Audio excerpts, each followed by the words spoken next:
გამარჯობა ჩემო ძვირფასო მსმენელო. მოგესალმები საუკეთესო სურვილებით. ჩემს მუშაობაში კლიენტებთან და ასევე ჩემს თავზე პიროვნულ განვითარებაზე მუშაობისას ვიყენებ ხშირად არწივის პერსპექტივის მეთოდს. ეს ნიშნავს, რომ როცა ჩვენ რაღაც პრობლემის ერთ ფრაგმენტზე ვართ ფოკუსირებული, მთლიანი სურათის დანახვა გვიჭირს და ამიტომ საჭირო არის, რომ ჩვენ შევძლოთ გარკვეული დისტანციის დაჭერა, რათა მთლიანი სურათი დავინახოთ.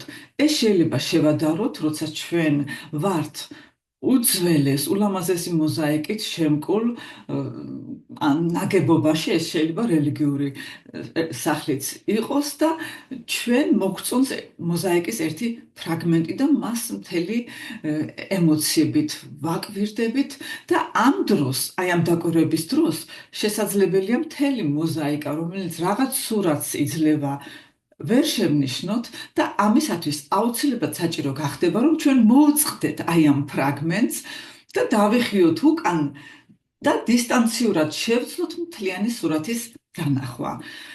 დღევანდელი ვიდეო ეხება სოფლიოში არსებულ საზოგადო სიტუაციას, მაგრამ არის ასევე მოპატიჟება თქვენი იმისათვის, რომ გავივარჯიშოთ ეს პროცესი, ეს შემეცნება, ეს მთლიანი სურათის განახვა. და ეს ვარჯიში ასევე გაგვიოლებს ჩვენ სხვა საზოგადოებრივ მოვლენებზე და ასევე ჩვენს თავზე დაკვირვებას. მთლიანი სურათის დანახვის უნარს გაგვიუმჯობესებს.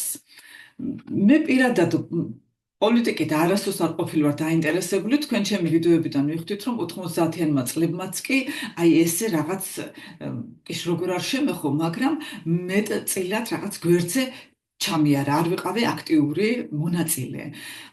მაგრამ იცით, ბოლო ხანებში ისე შემოიჭრა ჩემს ცხოვრებაში, ბოლო წლებში, სულ ერთია აქ თუ თქვენთან მანდ მიმართებაში, რომ მეც დამაინტერესა ის, რომ გამეგო რა ხდება მსოფლიოში, რატომ მიდის რიგი სცენარები მსგავსი სქემით და ამის გასაგებად, როცა რაღაცა კითხვის ნიშანი არის ჩემს თვალწინ, ყოველთვის ცდილობ კი არა დროს არ ვიშურებ. ეს რაღაც ხასიათში მაქვს, რომ ჩავწვდე იმ პროცესებს და ჩემთვის ეს მთლიანი სურათი დავინახო. რამდენად მე ეს შევძელი თქვენ თვითონ ნახავთ, ამიტომაც გეპატიჟებით, რომ გამომყვეთ ამ მოკლე ვიდეოში და თქვენც იაზროვნოთ, თქვენი აზრებიც მაინტერესებს, დაამატოთ, რასაც ვიტყვი, შეავსოთ, ან თუნდაც შეასწოროთ, რასაკვირველია, მე თქვენი იმედი მაქვს, რომ ადეკვატური ენით და ჯერ ისე გასაგებად, რომ ჩვენ ყველანი მივხვდეთ, იმიტომ რომ რამდენიმე ადამიანმა უკვე მითხრა კომპლიმენტი, რომ თქვენს კომენტარებს კითხულობენ და ისინი ძალიან მოწონთ, აზრიანად მიაჩნიათ, ისე რომ გეპატიჟებით, მოდი დავიწყოთ. მე რასაკვირველია მომხვდა თვალში და ყურში ამ ბოლო 10 წლეულების განმავლობაში, რომ ხდება მაგალითად არაბული გაზაფხულია თუ სხვა ქვეყნებში დემოკრატიზაციის მხარდამჭერი რაღაც ისეთი პოზიტიური რევოლუციების სცენარები, რომლებიც ხან წარმატებულია, ხან წარუმატებელია. ეს რასაკვირველია ჩემთვის აღიქმებოდა როგორც რაღაც ამ ქვეყნების ცხოვრების გაუმჯობესების რაღაც შინაგანი იმპულსი. შემდეგ კი კარგად რომ შევხედე და ამ ბოლო ხანებში ძალიან ბევრ რაღაცას რომ დაუკვირდი, უკვე რაღაც ესეთი სქემა დავინახე, რომელიც ყველა ქვეყანასთან მიმართებაში, რომელიც სამიზნე გახდა ამ გაუმჯობესების, ამ პოზიტიური დავარქვათ რევოლუციური სცენარების, გარდაქმნების და რასაც აქ ამბობენ პირდაპირ ამ ქვეყნებში გარედან ჩარევების მიზანი, ეს ბევრი რაღაც ნაბიჯები ემთხვევა ერთმანეთს და მოდი მე ამ ნაბიჯებს მარტო ჩამოვთვლი და გერმანიის მაგალითზე, რასაც მე ვხედავ, მოკლედ ავხსნი და საქართველოსაც შევეხები, მაგრამ საქართველოსთან მიმართებაში თქვენ გამომყებით იფიქრეთ და ასე ვთქვათ, კომენტარებში თქვენი აზრით დამიფიქსირეთ. მოდით დავიწყოთ. ცნობილი არის პირველი ნაბიჯი, აქ პირველი ფაზა. პირველი ფაზა აუცილებლად უნდა იყოს რომელიღაც ქვეყანაში რაღაცა პრობლემატური გაუსაძლისი სიტუაცია. რაც უფრო გაუსაძლისი არის ეს სიტუაცია, მით უფრო აი ამ გეგმის უკან ვინც დგას, მათთვის მით უფრო უკეთესად იოლად გამოდის შემდგომი ნაბიჯების გადადგმა. რა იგულისხმება აი ამ გაუსაცლეში? იგულისხმება აუცილებლად ფინანსური კრიზისი, ან თუნდაც ესე იგი ქვეყნის რაღაც მიზეზის გამო დაქცევა, განადგურება. მოდით ახლა აქ დავკონკრეტდები. მოგეხსენებათ, როცა გერმანიამ 45 წლის თებერვალში უკვე ცნობილი იყო, რომ გერმანიამ ომი წააგო და ამ დროს ხდება ამერიკის და დიდი ბრიტანეთის მიერ დრეზდენის თებერვალში, თებერვლის შუარიცხვებში მოხდა დრეზდენის და ასევე სხვა ქალაქების, მაგრამ დრეზდენზე გავჩერდეთ დაბომბვა. ისეთი ძლიერი იყო, რომ ქალაქი დაინგრა და ქალაქში ამ დროს იყვნენ ბავშვები, ქალები, მოხუცები და დაჭრილები და არ იყო რამე, ასე ვთქვათ, ეს დაბომბვა არ ემსახურებოდა რაღაც მილიტარული ბაზის განადგურებას. თქვენ რომ ჩაიხედოთ ვიკიპედიაში, გუგლში და ყველგან ეს ინფორმაცია ამოგივათ, ეს უკვე ეს ფაქტია, მე ეს არ მომიფიქრებია, არამედ ცნობილი არის, რომ ამით უნდათ მორალურად გაეტეხათ მოსახლეობა, თორემ ეს დაბომბვა არაფერს აი ამ დამარცხებაში და ამ დამარცხების 100%-იანობაში არ ცვლიდა და ცნობილი არის, რომ ეს ამბავი, რომ ეს ამან რომ ჩაიარა და ისე რომ იბომბებოდა დღისითაც და ღამითაც. და ძალიან ბევრი ადამიანი დაიღუპა და მათგან უმეტესობა იყო ბავშვები და ქალები, რომლებიც მე საერთო სასაფლაოზე დაკრძალეს და მათგან დიდი ნაწილი აი ამ დაბომბვის შედეგად წარმოქმნილი მომწამლავი აირებით გაიგუდა. ხო, და აი ამ ფაქტმა მაშინ რომ ეს იყო მორალური გატეხვის მიზნით, ესე იგი თუ ქვეყანა დამარცხებულია, ესეთ მძიმე მდგომარეობაშია, ესე იგი კიდევ რატომ აკეთებ ამას, იმიტომ ომსაც აქვს თავისი რაღაცა მცირეოდენი ეთიკა და წესები და ეს მორალური გატეხვა ნახეთ, როცა ძალიან დანგრეულია, როცა ძალიან გატეხილი არის მოსახლეობა, ამ დროს გამოჩნდება ხსნელი და ხსნელი იყო იმ ამერიკული ბაზის ჯარისკაცი, რომელიც ბავშვებს მაგალითად ტკბილეულს აძლევდა. შემდეგ მოხდა ისე, რომ გერმანელი ქალი, რომელიც ძალიან დააზარალა ამ ამბებმა და ეს ყველანაირი კრიზისი იყო და გარდა მაგისა იყო იმ პირველ წლებში ასევე დიდი დეფიციტების საკვების და ძალიან უზარმაზარი გაჭირვება. და ამ მეორე მხრივ იყო ეს ბაზის ჯარისკაცები, რომლებსაც ჰქონდათ კარგი უზრუნველყოფა და მათთან ხდებოდა კონტაქტები, ბევრი ბავშვის დაიბადა ამ კონტაქტის შედეგად. თქვენ ერთ-ერთი შეიძლება ისეც იცნობთ, ერთ-ერთი ასეთი იმ პერიოდში თუ ცოტა შემდგომ არის აი ამ ბაზის ჯარისკაცის და გერმანელი ქალის მოკლე თანაცხოვრების შედეგი, მაგალითად ცნობილი ტენისის მოთამაშის ბეკერის პირველი მეუღლე. ხო. ეხლა ნახეთ, შემდეგ იწყება აი ამ დიდი გაჭირვების პერიოდში მორალურად გატეხილ ხალხთან პროგრამების შეთავაზება, დახმარება და აი ნახეთ, მსხვერპლი, დამხმარე, ჩაგვრილი, აი ეს აი ამ წრეზე ტრიალებს ყველაფერი. ეხლა შემდგომ პირველი ნაბიჯი, როგორც თქვი, არის დიდი გაჭირვების შექმნა, ან ხელის შეწყობა, ან თუ გაჭირვება მოცემულია მისი გამოყენება. და შემდეგ მოდის შველელი სხვადასხვა ორგანიზაციების ჯარის თუ პროგრამების სახით. ეხლა გადავხედოთ საქართველოს სიტუაციას. საქართველო დანგრეული არ იყო, როცა ჩვენ ბოლო წლები, საბჭოური ცხოვრების ბოლო წლები ძალიან კარგად გვახსოვს, სწორედ ეს იყო ის წლები, როცა ხდებოდა შენება, ხდებოდა ჩვენი სტუდენტების საცხოვრებელი ბაგებში, სადაც მე ვცხოვრობდი.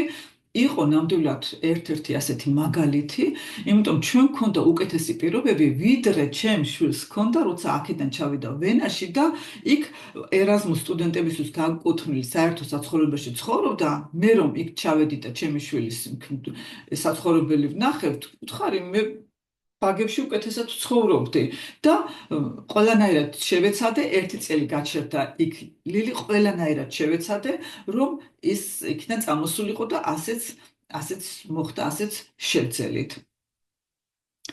აი ამ ნახეთ, შემდეგ რაც მოხდა ეს სამოქალაქო ომი, ბატონ ზვიადიძე უკვე მოგახსენეთ და ვიცით, ესე იგი ლეგიტიმური პრეზიდენტის გაძევება, სამოქალაქო ომი, მისი არაღიარება, მისი ჩამოგდება, რომელიც უკვე ცნობილი არის, რომ ეს იყო ამერიკელების მიერ დაგეგმილი, რადგან მათ არ აწყობდათ და ასევე დასავლელი პარტნიორების მიერ დაგეგმილი.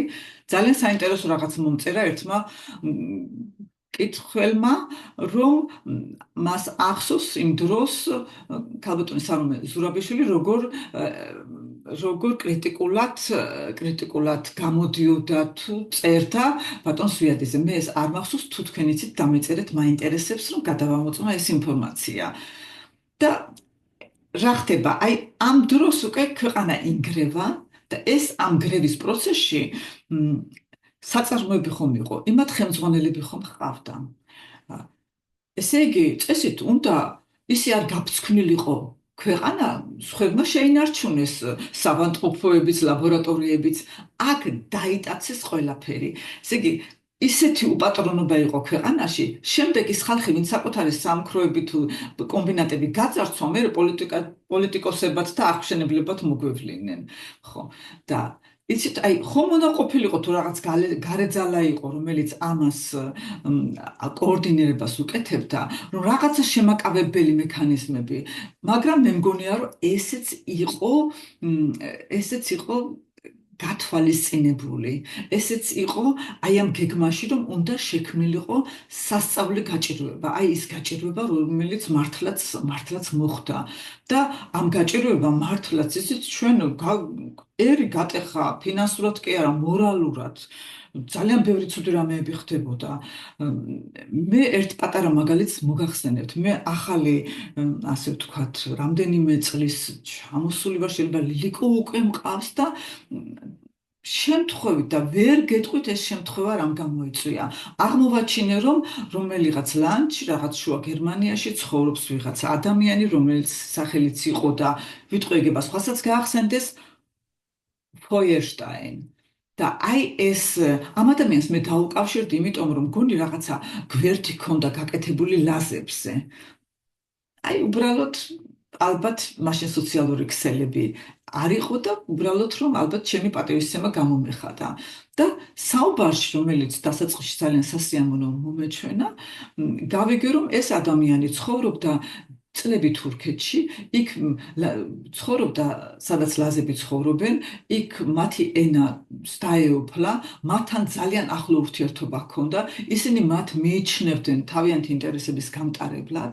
ბოლოს ისე მოხდა, რომ თურქეთში დაჭერის შიშით იქ უკვე ვეღარ გაჩერდებოდა, მაგრამ ისეც მას აწყობდა და წამოვიდა იყო სამეგრელოში და იქ თვითონ მიყვებოდა როგორ თქვათ საჯარო ბიბლიოთეკიდან რაღაცას ამობეჭდა და იქ მიჰქონდა ვინაძლებდა ამ ინფორმაციას, რომელიც მეც არა მაქვს, რა ძველი გაზეთი იყო გერმანულ მეგრულ ენაზე, რისთვის ემსახურებოდა 100%-ით მისივე მონათხრობით სეპარატისტულ განწყობებს და იცით მე რომ ჩავეკითხე დასაწყისში აი ამას ესეთი გაუგნებული უსმენ და კითხვებს კი უსვამდი, მაგრამ მე დრო დამჭირდა რომ მე ეს გადამეხარშა.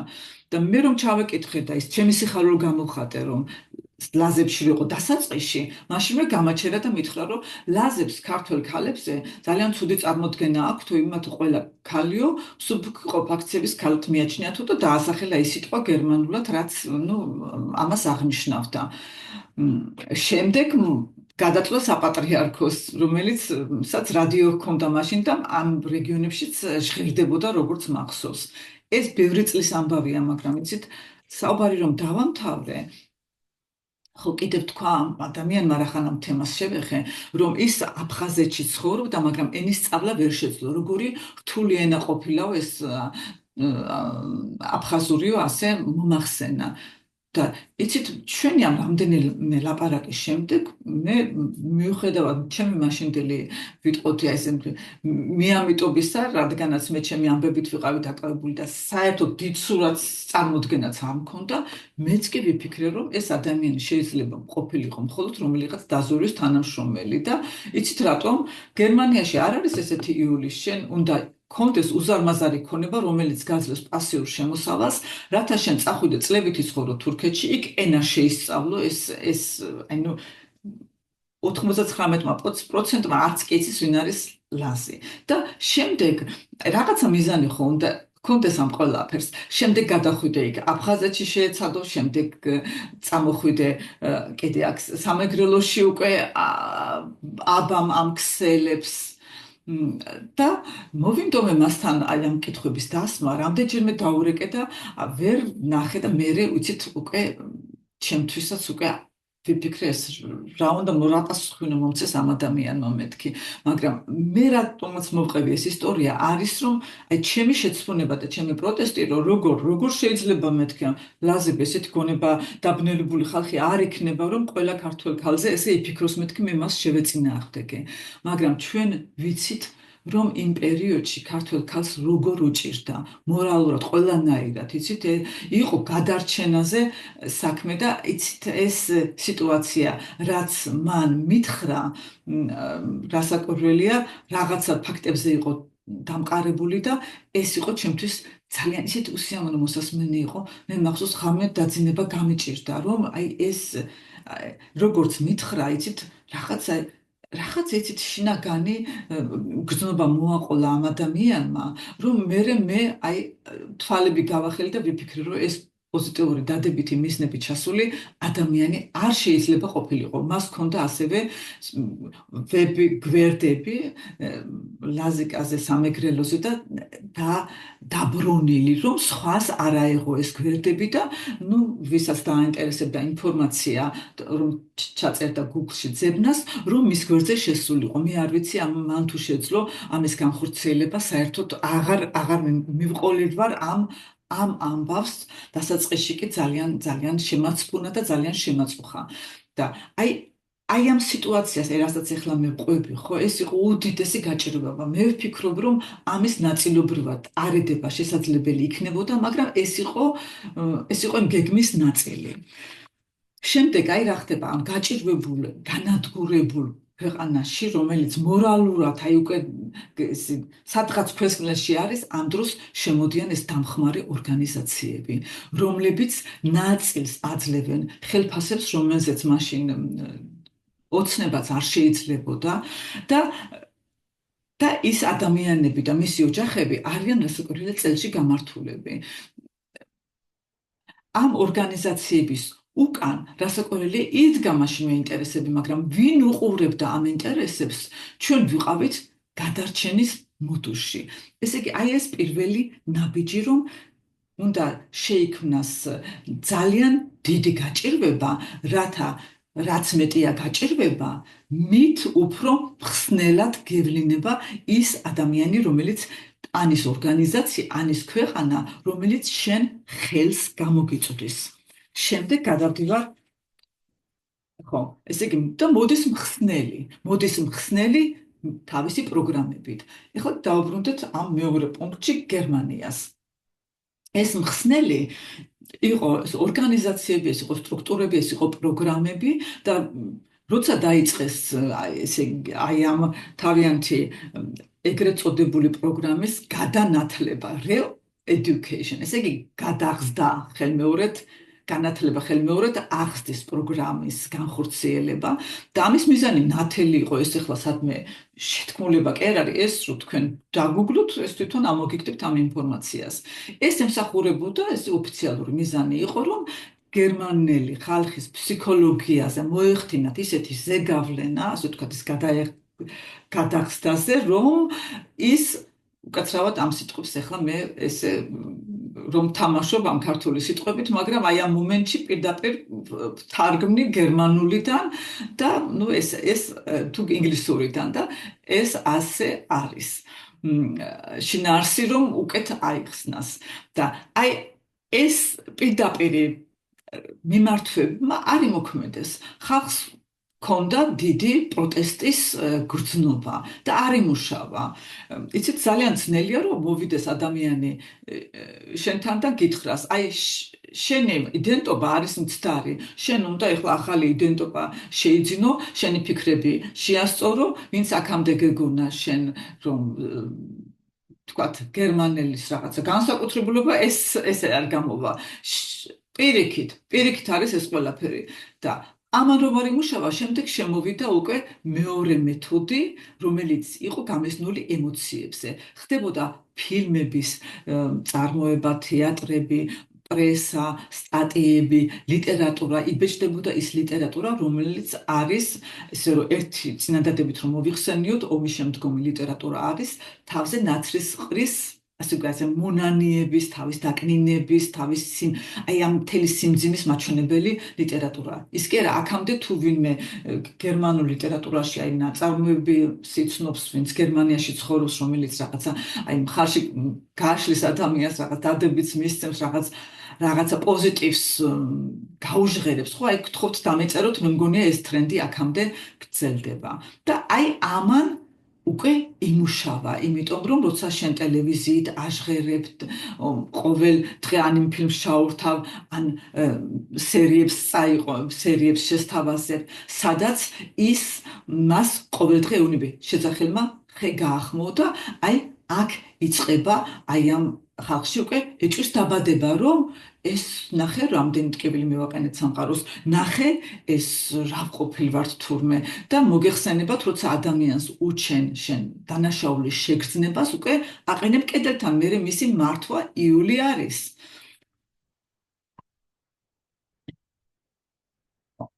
და აი ეხლა აი ამასთან მიმართებაში ხო, საქართველოში ეს უფრო სხვანაირად ხდებოდა. საქართველოში ხდებოდა აი ამ უფრო ფინანსური მხარდაჭერით, აი ამ პროგრამებით, რომლებიც მოსახლეობის სხვადასხვა ფენას ემსახურებოდა, როგორც ჩვენ ვფიქრობდით, უანგაროდ. მაგრამ ახლა წარმოიდგინეთ, ის ფესვგადგმული პროგრამები, ის რომელთა უკან ენგოები დგას და რომელთა უკან რომ მიყვები და ერთი ორი უკვე ერთმანეთთან დაკავშირებული ორგანიზაციები არის, რომელიც ან სოროსის ფონდიდან, ან სხვა მასთან დაახლოებული ფონდიდან იმართება, უკვე ფიქრობ, რომ როგორ იმათი განცხადება იყო, სულ სხვა მიზანი ეს იყო, სამყაროს პოლიტიკური და სოციალური ყველა კუთხით შეცვლა. ეს ღია საზოგადოება ნიშნავს, რომ ყველაფერი უნდა მოიშალოს, შენ ხარ ყველანაირად ღია, არც რასა, არც ეროვნება, არც რაღაც კულტურული იდენტობა, ჩვენ ეს საზოგადოება უნდა ერთმანეთში აერიოს და ამას ეხლა, რასაც მე გეუბნებით, აი ინგლისის ეხლანდელმა პრემიერმა განაცხადა, არ ვიცი თქვენთან თუ ყურადღება მიაქციეთ, მან განაცხადა, რომ ეს იყო ექსპერიმენტი, ეს მიგრანტების ასე დიდი რაოდენობით შემოსვლა, ეს არ იყო ეს ნატურალური პროცესი, ეს იყო ესე იგი დაგეგმილი ექსპერიმენტი, რომელმაც არ გაამართლა. მას ლაპარაკი ჰქონდა პარალელი საზოგადოებების შექმნაზე და მასთან დაკავშირებულ პრობლემებზე, ასევე ჯანმრთელობის სისტემის გადატვირთვაზე, ასევე მაღალ უმუშევრობაზე, მაღალ კრიმინალზე და ასე შემდეგ. ესე იგი ინტეგრაცია საზოგადოებაში რომ არ მოხდა და პარალელურად ფუნქციონირებადი საზოგადოებები რომ შეიქმნა. ეხლა ნახეთ, ჩვენ ვართ აი ამ მესამე ნაბიჯი, ესე იგი პუნქტი არის ტრის ხატის შექმნა. და ეხლა თქვენ შეატყობთ განსხვავებას და ეს სქემები მუშაობენ განსხვავებულად და ითვალისწინებენ ქვეყნის სპეციფიკას. გერმანიაში ტრის ხატი იყო, რასაკვირველია ეს პარტია და მისი ლიდერები, რომლებმაც ქვეყანა კატასტროფამდე მიიყვანეს, მაგრამ უკვე მათ გარდა უკვე მიდიოდა, რომ აი ეს მშობლების თაობა, რომელმაც ამის აცილება ვერ შეძლო. ესე იგი, ტრის ხატი პირდაპირ მიზნით ეს პოლიტიკური ძალები რომლებმაც კატასტროფა გამოიწვიეს, მაგრამ მათთან მაშინვე მიბმული მშობლების თაობა. და აი ამ მესამე პუნქტიდან ბარემ გადავალ, იცით, შემდგომ პუნქტზე, მეოთხე პუნქტზე ამ სქემას მიეკუთვნება შვილების დაპირისპირება მშობლებთან, რომელიც გარდატეხის ასაკში ისეც ხდება, ჩვენი შვილები გვეწინააღმდეგებიან, გვეამბოხებიან, გონიათ რომ ყველასი აზრიანი, ჭკვიანები არიან, ჩვენ ისე რა და შემდეგ კი ეს გადაივლის და წესით უნდა ჰარმონია და პატივისცემა და ის ყველაფერი რაც უნდა იყოს, ეს ყველაფერი უნდა დასტაბილურდეს, ხო? პატივისცემა მე თუ მკითხავთ, ისეც არ უნდა დაიკარგოს აი ამ პროცესში. ხო. და აი ეხლა ნახეთ ეს მტრის ხატი არ ნიშნავს რომ იცი რომ ვიღაცა მტერია. თვითონ უკაცრავად რომ აი ამ სიტყვას ეხლა მე ხატს უკავშირებ, ეს ცნობილი გამოთქმა მე ამას ვერ შევცვლი და თვითონ ეს ამ ორი სიტყვის ერთად ყოფნა მიუთითებს, ესე იგი ხატი რასნაირს უკვე შენ ის მას აქვს უზარმაზარი გავლენა შენზე და ის მას უბრალოდ მტრად კი არ მიიჩნევ, არამედ უკვე მასზე ხარ სულ ძალიან სხვა ენერგიით, აი ესე მიწებებული, მიჩერებული, ხო? და აქ იყო როგორც გითხარით ეს და ეს აქედან წამოვიდა ის სალანძღავი სიტყვები, რომელიც ეხლანდელ გერმანელ საზოგადოებაში აი უკიდურეს მიუღებელ და სხვის დამაკნინებელ ლანძღვად გამოიყენება. არა ისეთი სიტყვები, რომლებიც უკაცრავ ფეკალურ ენას მიეკუთვნება, არამედ შენ თუ ეტყვი რომ აი შენ ესე იგი შენ ნაცისტი ხარ, შენ ფაშისტი ხარ, უკვე ესე იგი ეს ამით ბევრ გერმანელს კედელთან მიაყენებ, მაგალითად თუ შანტაჟისათვის ესენი ძალიან გამოსადეგი არის სამწუხაროდ. ესე იგი დაგიწყებს თან ახსნას რომ მე ასე მე პატივს მცემ სხვა ეროვნებებს, მე მშვიდობიანი ვარ და ვინც თავს იმართლებს, ის უკვე ნახევრად უკვე მასზე გამარჯვება აქვს მოპოვებული, ხო? იმიტომ რომ თავის მართლება ყოველთვის ნიშნავს, რომ აი ჩვენ უკვე კედელთან მიგვაყენეს. ეხლა მოდი გადავხედოთ საქართველოს სიტუაციას, როგორ იყო. ეს პროგრამები და შემოდა განათლების სფეროშიც ეს წლების განმავლობაში ხდებოდა ნაბიჯ, აი ნახეთ რამდენი წლები არის, 90-იანი წლებიდან რამდენი ხანი ჰქონდათ ამათ ქმედებისათვის და მტრის ხატი იყო და მათ აწყობდათ ესეც და ბუნებრივია თვითონ სიტუაციაც თავაზობდა, რადგანაც რეალობასთან იყო დაკავშირებული ეს უდიდესი კონფლიქტი, ეს უამრავი ისტორიული ფაქტები, რუსეთი. და ამაზე აიგო ეს სალანძღავი სიტყვაც, რომ შენ რუსეთუმეს თუ ეტყვი, ეს არის გაჟღერებული ფსიქოლოგიური მეთოდები, რომ შენ ვიღაცას აიძულო გაჩერდეს, რომ შენ ვიღაცაზე, ასე ვთქვათ, ვიღაცა დააკნინო, მისი ენერგია შეამცინო. და ეს სიტყვები მეც რომ მიკვირდა, რომ ეს შეიძლება საერთოდ თუ გამიგია, კი ვიცოდი რომ ესეთი ქალაქი არსებობდა, ეს რა აჩემება არის და მე ვფიქრობ, რომ ესე როცა ერთი მასა ხალხის აი ესეა აჩემებულად ეს და იგივეს იმეორებს, ეს სადღაც ჯგუფებში არის გაჟღერებული როგორც პროგრამა, სხვანაირად როგორ შეიძლება ერთი და იგივე ადამიანი ერთი და იგივე ქალაქის დასახელებაზე მოვიდეს. ნახეთ, ხო, და ეხლა რა ხდება, იცით, აი ეს მტრის ხატი ყოველთვის აი ეს აქ უკვე ვართ ჩემს მიერ გაჟღერებულ ვიდეოც მაქვს დრამის სამკუთხედზე. შენ გეუბნები, შენ ხარ მსხვერპლი, ის არის მოძალადე, მე მოვედი როგორც მშველელი. და ტრიალებ აი ამ სამკუთხედზე და ეს არის ძალიან ცუდი წრე, იქიდან უნდა გამოვიდეს ადამიანი და სანამ ყვირი რომ მე მსხვერპლი ვარ და ვცდილობ რომ შენი აგრესიით ახლა გადახვიდე მოძალადის როლში და ყოველთვის დაგჭირდება მშველელი და ეს არსად სიკეთეს არ მოიტანს. და მე ვფიქრობ, რომ აი ამ სქემებზე, აი ამ სტრატეგიაზე ასევე აზრიანი ფსიქოლოგები მუშაობდნენ, რადგან ბევრი ფსიქოლოგიური მომენტი არის გათვალისწინებული და აი ამ თვითონ ქვეყნის სპეციფიკას მორგებული. ხო, შემდეგ ხო ხდებოდა აი ამ დროს, ან მტრის ხატს დაუბრუნდები კიდევ, მე აი აქედან უბრალოდ სოციალურ ქსელებს რომ გადავხედებ და ცოტა დრო რომ დაუთმე, დავასკვენი რომ ძალიან ბევრი ჯგუფებია, ძალიან ბევრი გვერდებია ჩამოყალიბებული, რომლებიც რაღაც ამ საბრძოლო სულისკვეთებას ავლენენ. მე ერთგან კიდევ ვთქვი, რომ ისინი ანტიფას მსგავსი არის და ანტიფაზე კიდე ნათქვამი მაქვს, ეს გერმანიაში ჩამოყალიბებული, მაშინდელი ჩამოყალიბებული ორგანიზაცია, რომელიც ამერიკაშიც იყო იმ დროს და იმის მაგალითზე გადაიღეს და რომელიც არის როგორც ასე ვთქვათ, არაოფიციალური არმია მათ ხელში, ვის თუ შენ ოპოზიციის რამე არ მოგწონს, ესე იგი ხდება აი ამ ოპოზიციის დაშინება, მისი გაკენსელება უკაცრავად ამ სიტყვაზე, ესე იგი მისი მოსპობის მცდელობა და აი აქ არის ეს არის დანიშნულებად, თუმცა სოციალური ქსელი ისე გამithარდა, რომ შენ უკვე ერთ წინადებას დაწერ და უცებ გამოყავს ეს ამდენი ხალხი, ვითომ პოზიტიური მისმით, რომ ქვეყანა ეგრეთ წოდებული ისე იგი ფაშისტისაგან დაიცვან, იმიტომ ანტიფა, ხო? და ამავე დროს ესენი ებრძვიან თავისუფალ აზრს, ესე იგი ის, რასაც შენ კონსტიტუცია გაძლევს და რასაც დემოკრატიული წყობა გაძლევს. და ასევე საქართველოში თქვენ შედით ჯგუფებში და დააკვირდით იქ გავრცელებულ პათოს, ეს არის ბრძოლის პათოსი, ეს არის მტრის დამარცხების პათოსი და წერის უკვე ეს მტრის ხატიდან უკვე გადმოვიდნენ და უკვე ესე იგი მოსახლეობა, რომელიც იმას არიზიარებს და მოსახლეობა და ასევე რასაკვირველია ეს პარტიები, რომლებიც მას და ასევე ლეგიტიმური მთავრობა, რომელიც მას მისი აზრით ლეგიტიმურიც კი არ არის, ხო?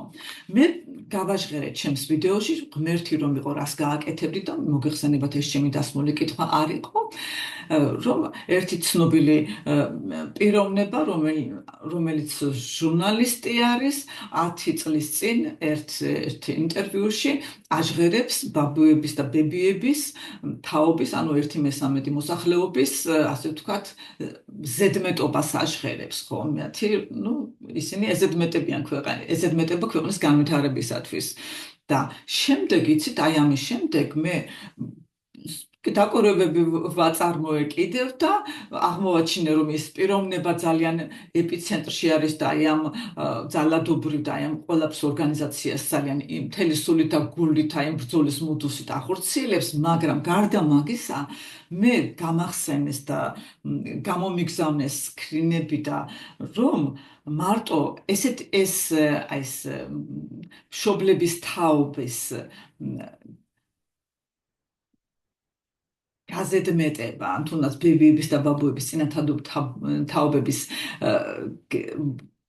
ასე ვთქვათ, მავნებლობა უკაცრავად ამ გამოთქმაზე, რომ ეს ამის მოგონილი კი არ არის, თვითონ ამ მოძრაობასთან დაკავშირებული არის.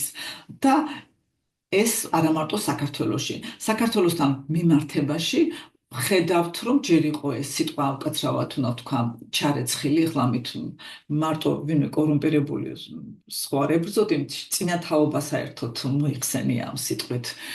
შემდეგ იყო აი ასეთი სურვილები და აი ეხლა არჩევნების შემდეგ ჩემმა ნაცნობ ადამიანებმა თურმე, რომლებს ასეთი რამეც კი გაპოსტეს და მე უნდა წავიკითხო, იმიტომ ამის დამახსოვრება ჩემთვის მე მგონი არ არის კარგი და აი ნახეთ, მე ის თვალებ დაჭყეტილი და ენა გადმოგდებული თაობა კი არ მადარდებს, მალე ისედაც რომ მიწას მიებარებიან და რაც უფრო მალე მით უკეთესი. ხო, აი ესეთი სიტყვები და იცით ამ შემთხვევაში დედა არის არა დაძალებით, არამედ საკუთარი სურვილით ოცნების ამომრჩეველი და ახლობელი ადამიანები არიან ოცნების ამომრჩევლები. და ესეთ რაღაცას წერ. ესე იგი, რაღაცა მასობრივი გავლენა უნდა იყოს, რომ შენ ესეთი ძვირფასი ადამიანების, ასე ვთქვათ, აი ამ ძვირფას ადამიანებს ესეთ სურვილს აჟღერებ. ისე რომ ეს პიროვნება ჩართული კი არ არის აი ამ ამბებში აქტიურად. თვალს ადევნებს, განათლება მანდაც აქვს მიღებული და ასევე საზღვარგარეთ აქვს მიღებული. ასე ვთქვათ, რამდენიმე დიპლომი აქვს, მაგრამ აი თქვენ თვითონ გააკეთეთ დასკვნები. და ეხლა აი ამ მტრის ხატიდან საქართველოში რას ემსახურება ეს მეოთხე ნაბიჯი დაპირისპირება თაობებთან და ეს არის ჩვენთვის საკრალური, იმიტომ რომ საქართველოში სულ სხვანაირი დამოკიდებულება არის ოჯახი დედას და დედმამას და შვილებს შორის უმეტესად ხა გამონაკლისებიც არსებობენ და აქ უკვე ხდება ისეთი დაპირისპირება, ისეთი დატრენინგებული არის ეს ახალგაზრდობა, რომ ისინი თვითონ უკვე უპირისპირდებიან, ნახეთ, მიზეზიც კი არ არსებობს, სიკვდილს ნატრულობენ, უპირისპირდებიან, უკვე ცნობილი ფრაზებია და აქაც გერმანიაშიც ასე იყო, რომ მათ სვენიათ მათი. კარგი, ახლა ამ გერმანელი ახალგაზრდა თაობა იყო 70-იანი წლების ბოლოს, ესეთი აჯანყება მშობლების წინააღმდეგ, დიდი საყვედურები, თქვენ როგორ დაუშვით ეს? კარგი, ეს მშობელმა დაუშვა, ეს მიზეზი გაქვს. ეხლა აქ კი საქართველოში კიდე ხდება იმ საყვედურით, რომ ვითომ ეს რატომ მათ აზრზე არ არიან, რომ ისინი პროგრესს ეწინააღმდეგებიან. როცა ჩვენი ოჯახები არის აგებული იმაზე, რომ ჩვენ დიდი ერთიანობა გვაქვს. და ამ ერთიანობის დანგრევაზე არის მიმართული ეს. მე რომ ჩავეკითხე ჩემს დედამთილს მაშინ და ეს სხვებსაც, აღმოჩნდა, რომ გერმანიაში სხვანაირად იყო სიტუაცია მშობლებს და შვილებს შორის. მართალია გერმანული ოჯახი განსხვავდება ქართული ოჯახისაგან, ეს რასაკვირველია. გერმანელი დედა არის ეს ამორცალი, რომელიც ყველაფერს გეგმავს და ავალებს და ეს ყველას თავის ფუნქცია ჰქონდა და ქართველი დედა არის უმეტესად თავგადაკრული დედა დემეტა, რომელიც ჩვენ ჯერ კიდე არ დავახასიათეთ არქეტიპებზე საუბრისას, მაგრამ იყო უფრო მჭიდრო კავშირი და ეხლა ნახეთ, ეს გერმანიაში ეს კავშირები არის ძალიან ესეთი შესუსტებული და ეს თაობა, რომელიც აღდგა მშობლების წინააღმდეგ, მათ უმეტესობას შვილი არ ჰყავს. ერთხელ ერთმა ცნობილმა მოდერატორმა განაცხადა, რომ მე იმიტომ არ მყავს შვილიო, რომ არ მინდა რომ ჩემმა შვილმა ის რამე თავხედობა გამოიჩინოს ჩემს მიმართვა. ესე იგი, მან და მისმა თაობამ რაც გამოიჩინა, მაშიც კვალი დატოვა და ამან იმოქმედა შემდგომ მისი ცხოვრების დაგეგმაზე. ჩვენ ვიცით, რომ ოჯახები არის შვილების სულიერი დასაყრდენი. თუნდაც ჩვენ შორს ვიყოთ კარგი ურთიერთობა ჩვენ შვილებთან, ეს არის ის უხილავი ძაფები,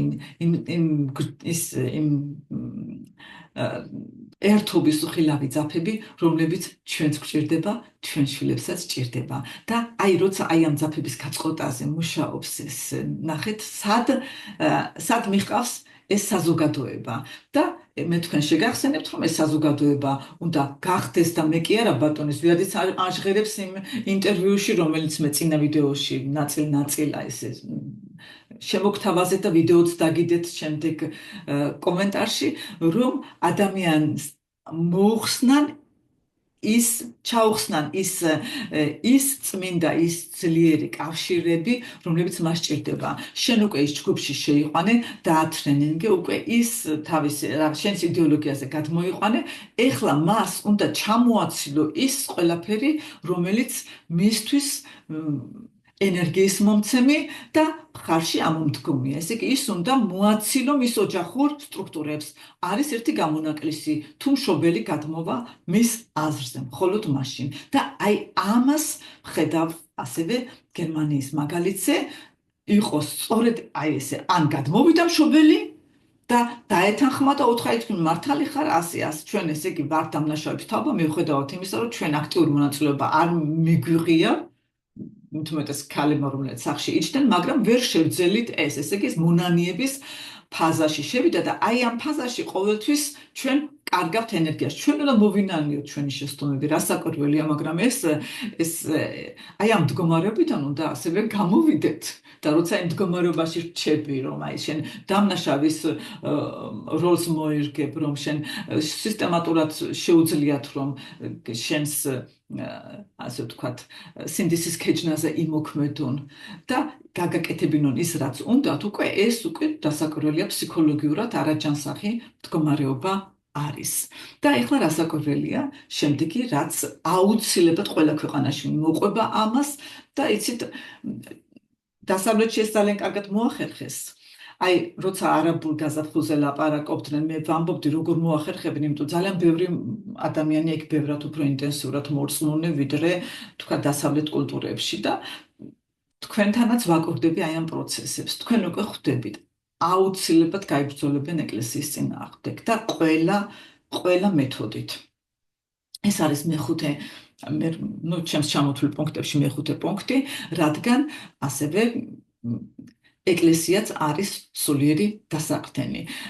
ეკლესიაც არის ღირებულებების სისტემა. და ეხლა როგორ ხდება გაბრძოლება? ჯერ ერთი თვითონ ეხლა ეკლესიასაც ყავს ადამიანები, როგორც ყველა მთავრობას, როგორც ყველა პარტიას, როგორც ყველა სოფელს ერთი გიჟი ყავს, ხო არის გამოთქმა, არიან ადამიანები, რომლებიც კრიტიკას ემსახურებენ. შეიძლება ეს ადამიანები, დაუშლათაც აგრძელებდნენ რაღაცას, რომელიც არ შეესაბამება მათ პოზიციას. ეს ამით მთელ ეკლესიაზე ვერ იმსჯელებ, მაგრამ ხდება გაიგივება. და ასევე მოხდა, რომ მეორე მსოფლიო ომის დროს თუ ვინმე ეკლესიის მესვიური იყო ამათან რაღაც დაკავშირებული, ეს ყველაფერს ამოქექეს, ეს ყველაფერი მე არ ჩამიხედია დაწვრილებით, მე უბრალოდ სტრატეგიაზე ვამბობ, ამ ყველაფერს გააბუქებენ, თუ ვიღაცა იყო, რომ ერთმა საშინელი რაღაც ჩაედინა ბავშვებზე, იძალა და გამოიყენა თავისი ძალაუფლება, ამას მთელ ეკლესიაზე გადაიტანენ. მოკლედ, მესამე არის, რომ ეკლესიის პირებში შედიან ადამიანები, რომლებიც თვითონ არ არიან ეკლესიურები. და ეხლა აქ ისიც საინტერესო არის, მე რომ წლების წინ ჩემს მეუღლეს უნდა და ძალიან ორღანის კონცერტი და ეს იყო მიბმული ქადაგებას ევანგელისტურ ეკლესიაში. წავყევი და მოგეხსენებათ იქ სიხარის, ბალიშებიც არის, ხის სკამები და სანამ ორღანის კონცერტი იქნებოდა 9 საათი ვიფიქრე ამას ეხლა საინტერესოა მოვისმინო მეთქი. ეს იყო პოლიტიკური მოხსენება. ისე რომ მე ვზივარ და ეხლა მე მაშინ საერთოდ ეს დიდი სურათზე კი არა, საერთოდ არაფერზე არ ვფიქრობდი, მაგრამ მე ჩემს ამ სიტუაციაში ისე გამიკვირდა, რომ გადავიდა ხალხი დაამონათა, რომ ეს უნდა მოიქცნენ. იცით, ეს 2015 წელი იყო, მე მგონი და იცით, ეს შემოსული არაბელი ტოლვილები მარიას და იოსების ამ მოგზაურობას და იესოს ამ სიტუაციას შეადარა თითქოს, ესე იგი ახალი იესო შემოდის ამით გერმანიაში და ჩემთვის ეს აბსოლუტურად მიუღებელი იყო და ეს ამით მოუწოდა ხალხს, რომ ყველანაირად ეს ასე აღექვათ და მე ვფიქრობ, ამას მოხვა კიდე ძალიან ბევრი უსიამოვნო შედეგები იმ კუთხით, რომ მენტალიტეტს რომ არ იცნობდა და ეს საზოგადოება და მიიღო ისინი ისე, როგორც თვითონ არიან. ნაწილი მათთან გაუმართლა და ნაწილთან არ გაუმართლაც. ხა ამის შედეგების გაჟღერებას მე არ ვაპირებ აქ, მაგრამ მე ამას უსმენ და ვფიქრობ, რომ ეს როგორ ხალხის მანიპულირება ხდება ბიბლიით, როცა ეს პროცესებიც ჩვენ ვიცით, რომ იყო მართული. გადავხედე საზოგადოებას და ყველა უსმენს შთაგონებით. მე აღარ საერთოდ ვერ იდები ასეთ ქადაგებებს, ჩემთვის ეს დროის დაკარგვა არის. მე მიმაჩნია, რომ უნდა მიყვე ენერგიას, უნდა მიყვე ლოგიკას, უნდა ფაქტები გაანალიზო და არ იქცე ვიღაცის ხელში სასარგებლო იდიოტად, როგორც აქ ამბობენ, ვიღაცის იდეების ბრმა გამტარებლად უნდა ჩვენ გქონდეს ფხიზელი მიდგომა საზოგადოებრივი და პოლიტიკური მოვლენების მიმართ და ამის მომხრე ვარ მე და ამას ვაჟღერებ ჩემი ცხოვრებით და თქვენს მოგიწოდებთ ყოველთვის ფხიზლად დავაკვირდეთ მოვლენებს, იმიტომ ისინი შემთხვევითი არ ჩანან. ეხლა მანდ რაც ხდება, თქვენ უკეთ მოგეხსენებათ ეკლესიასთან მიმართებაში და ეს აუცილებლად მოხდება, ხო, ძალიან მნიშვნელოვანი, რაც მანდ აუცილებლად შეეცდება თუ ეს გეგმა მუშაობს, რომ ეკლესია დაუკავშიროს მტრის ხატს. რომ ესენი ერთად არიან რაღაცთვის, ისინი შეკრულები არიან და რომ ეს ამ ახალგაზრდებში კიდე ეს ბრძოლის ჟინი გაღვივდეს და ამით ზიანი მიაყენონ ეკლესიას. რა არის მიზანი, რომ ეს ეკლესიის როლი საერთოდ გაქრეს ჩვენ ამ იდეოლოგია, ეს იდეოლოგია ცვლის თვითონ ეკლესიას. აი ეხლა გერმანიაში ჩვენ ესე იგი ეკლესიაში ხალხი არ დადის, დადიან მხოლოდ წელიწადში, ერთი ორჯერ წავიდნენ. ისიც ტრადიციის გამო, როცა ის თაობაც აღარ იქნება, ესეც აღარ მოხდება. ეკლესიებში ხდება როგორც მენათლობაზე სად ვიყავი ლაიფციგში, ხო, ვიდეო ცდებს ეკლესიაში ისეთი უცნაური სურათები არის თქვენც გაგაოცებთ ეს მოთხრობნული სურათები რა საჭიროა უძველეს ეკლესიაში უძველეს ულამაზეს ეკლესიაში მე ეს ნათლობა რომ მორჩა იქ მაგიდების იქ გაშლაც ეს ჩემთვის იმ მომენტში არ მეუცხოა ცოტა კი არა კარგად მეუცხოა აღარ ვამბობ რომ ქვემოთ ტუალეტებზე იყო უნისექს ესე იგი ტუალეტი გოგოსთვის ბიჭისთვის პატარა გოგონას ვერ გააგზავნი მარტო ქვემოთ, იმიტომ შენ უნდა მიყვე თან, ესე იგი ის სფეროც არ არის გამოყოფილი, რომ ის შევიდეს და ვინმეს არ შეეჯახოს, მამაკაც არ შეეჯახოს, უკვე იქ სადაც მას თავის დაცვა აღარ შეეძლება. მაშინ სარდაფში ცალკე ჩასასვლელი, სადაც ყველას აქვს წვდომა. და ეხლა ნახეთ, აი ეს ხუთი ნაბიჯი, კიდევ განმეორდები. ეს არის გაუსაძლისი მდგომარეობის შექმნა. შემდეგ და შიშის, რომ აი რაღაც კიდევ უფრო რაღაცა ხდება, რაღაც მოხდება, ძალიან ისეთი დიდი შიშის წარმოქმნა. და განადგურებული ქვეყანა უდიდესი გაჭირვება, შემდეგ მოდის მხსნელი პროგრამებით, რომელიც შენ ასე თქვა უსასყიდლოდ და რაღაცა სხვა ფიქრების გარეშე გიცავს რაღაც ბოროტი ძალისაგან და შენ გეხმარება ფინანსურ აღმავლობაში და შემდეგ ხდება პროგრამებით მტრის ხატის ჩამოყალიბება, რომელსაც შეყახარ ბრძოლის დაუსრულებელ მოდულში ებრძვი ვიღაცას. ეს სულ მასე ღილაკზე დააჭერენ ხელს და უკვე ბრძოლის მოდულში ხარ და ეხლანდელ სოციალურ ქსელებში ხდება აი ამ ბრძოლების ამა თუ იმ მიზნით სწრაფი ორგანიზება, შემდეგ ხდება წინათაობის აუცილებლად დაკნინება, იმ მხარდაჭერის და იმ ოჯახური სტრუქტურების ჩაშლა, რომელიც აქამდე ძალიან ღირებული და მთავარი იყო და ასევე ეკლესიის და ესე იგი ამით მინდა სულიერების როლის ჩახსნაც, რათა ვისაც ეს არ აქვს, რა რჩება, მხოლოდ ის საზოგადოება, რომელიც ის ჯგუფი, ის რომელიც მას მიაკუთვნებს და უთხრობს, აი შენ თანამოაზრეები ხომ გყავს. ეხლა ნახეთ, აი ამ პიროვნებას, რომელსაც ყველაფერი ჩამოაცალე და მხოლოდ ეს თანამოაზრეები ჰყავს. აი თქვათ, როდესაც დაებადოს ეჭვი მისის ქცევის და ფიქრის მართებულობაში. ან სხვა აზრებზე მოვიდეს, ყველას აქვს ის პოტენციალი, რომ დაფიქრდეს და აი ამ მებრძოლი კაცის და ქალის მოდულში არ იყოს, არამედ სხვა არქეტიპი ჰქონდეს, რომელიც მას დააფიქრებს. გაუჭირდება უკვე აქედან გამოსვლა, იმიტომ ის ხიდები უკვე დამწვარია. მშობლებთან ისეთ სიტუაცია, რაც მე აქ ძალიან ბევრჯერ დავაკვირდი, რომ ეს განხეთქილება გამოიწვია მშობლებთან ურთიერთობის საერთოდ გაფუჭება. და წარმოვიდგინეთ, სულიერებაც, ესე იგი, შენ ყავს უკვე ის ვეღარ გაგექცევა დიდი ალბათობით ერთეულების გარდა. ყავს ის როგორც ადვილად მართვადი მასა. აი ეს არის რისი თქმაც მინდოდა, ხო? კიდევ დავამატებ, აი რაც გერმანიაში მოხდა და ჩვენთან მე მგონი რა ვიცი ხარ როგორი სიტუაცია თქვენ მითხარით.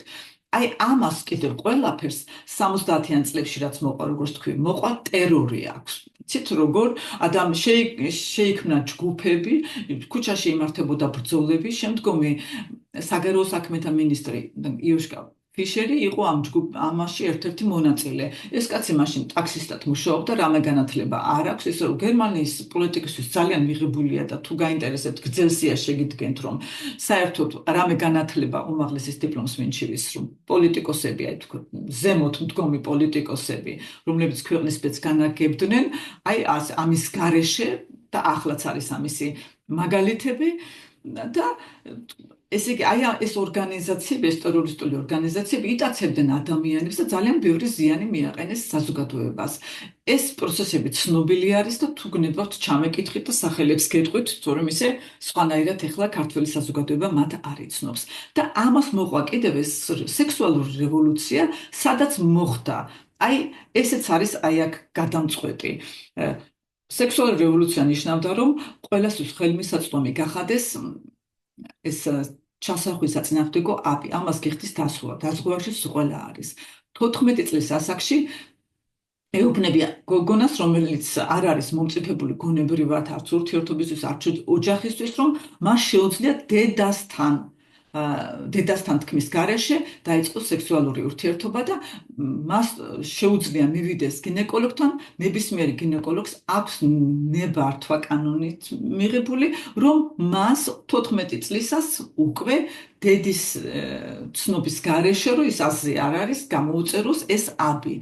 შემდეგ ეს გოგონები ეს იწყებენ აი ამ ცხოვრებას, ესე ადრე ვინც იწყებს ესე სექსუალურ ცხოვრებას, დაკვირვებით, ეხლა ყველას 100% რასაკვირველია, მე არ დავკვირვებ რა, მაგრამ წაკითხულით და ჩემი პირადი დაკვირვებებითაც ხშირად იცვლიან პარტნიორებსაც და იცით შვილები ოჯახის შექმნა ეს არ მოდის, მე თქვენ ნათქვამი მაქვს, რომ სადაც ვიყავი, ეს იყო ბიზნეს ინგლისური თუ რისი კურსი, მე ვიყავი ერთადით, რომელსაც ერთი შვილი ჰყავდა და ისიც კიდევ უცხოელი. ისე რომ შემიდის მოჰყვება ამას აუცილებლად შობადობის მკვეთრი შემცირება და ეხლა მაგალითად აი ამ ბოლო წლებში სულ არ იყო, რომ აი შობადობა შემცირდა, ვინ უნდა გადაიხადოს ჩვენი პენსია. პენსია არის აქ თაობების ხელშეკრულებაზე. ნიშნავს, რომ აი ეს ეხლანდელი მომუშავე უხდის მას იმ თანხით, რასაც